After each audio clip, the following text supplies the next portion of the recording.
Humiling sa Korte Suprema ang Cayetano Block na ipawalang bisa ang liderato ni Senator Win Gatchalian. Payag daw si Senator Alan Peter Cayetano na tuluyang mawala ang Senate presidency pero wag lang daw kunin ang Senate Blue Ribbon Committee sa kanila. Narito ang aking report. Kunin na nila lahat, Senate presidency, lahat ng committees.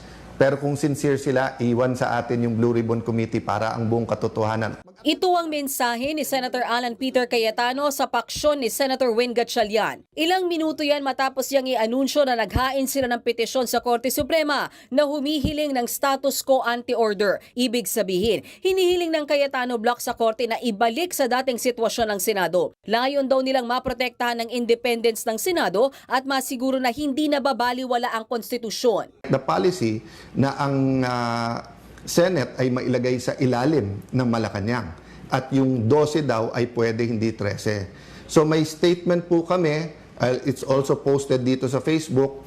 So yun po ang statement sa final natin sa Supreme Court. We believe in the system. Pag walang batas, chaos po tayo. Ang mangyayari wild west. Kung sino mas malakas boses, sino mas maraming barel, sino mas maraming pera.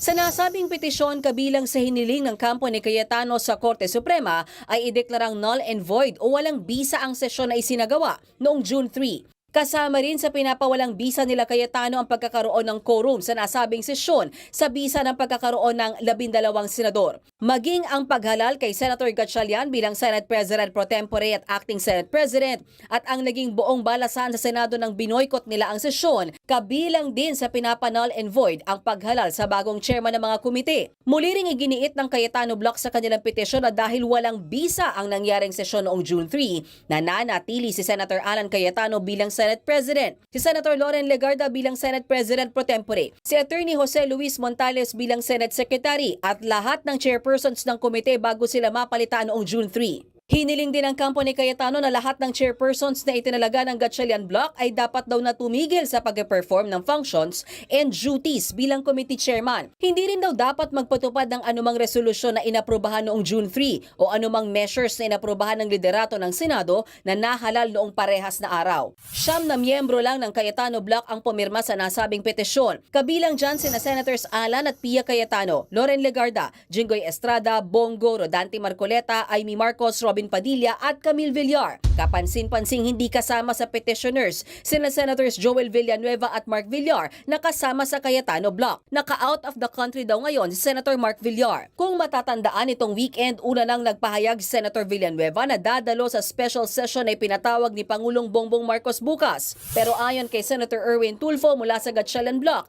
hindi nagpahayag ang senador na lilipat ito sa kanilang paksyon. Sinusubukan pa namin kunan ng pahayag sina Senators Joel at Mark. Bukas, nakatakdang magsagawa ng special session ang Kamara at Senado bilang pagtalima sa utos ni Pangulong Bongbong Marcos. Ayon kay Senator Gatchalian, kabilang sa mga kailangan nilang magawa bukas ay ang pag-aproba sa mahalagang panukalang batas at resolusyon. Kabilang na dyan ang pagbibigay ng dagdag tulong sa mga biktima ng lindol sa Mindanao. Gayon din ang pag-aproba sa promosyon ng may 5 general na natenga ng ilang linggo. Sa kabila niyan, sabi ni Senator Alan Peter Cayetano, pag-aaralan nila kung a-attend sila sa special session. Pero ini-encourage daw ni Senator Gatchalian ang lahat ng kanyang kasamahan sa Senado na dumalo bukas. Nag-issue ako ng statement encouraging all senators regarding kung majority, minority ka to attend.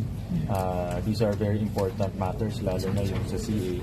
In fact, yung sa CA, lumampas na nga sa doon sa time na dapat ibigay natin sa mga generals. But importante kasi ito, hindi sila mapopromote at makaka-apekto to sa kanilang mga gagawin later on. Pero kahit daw hindi dumating ang Cayetano Block, tuloy ang special session.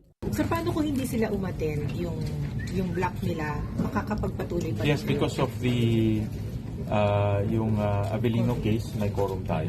Pero ang kampo ni Senator Cayetano, tanggap daw kung may tese na ang Gatchalian Block. So, kung 13 na sa kanila, congratulations. We know how you got it, sa pananakot, panunuhol, sasabihin, ikukulong.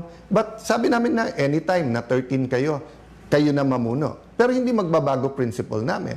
Kaya ang tanong ko, kung makukuha nyo yung 13, buburahin na naman natin yung flood control or if front and center natin to. Mga kapatid, Mean Los Baños po, huwag magpahuli sa mga balita at impormasyong dapat ninyong malaman. Para sa mas malawak na balitaan at diskusyon, mag-follow at mag-subscribe na sa social media pages ng News 5.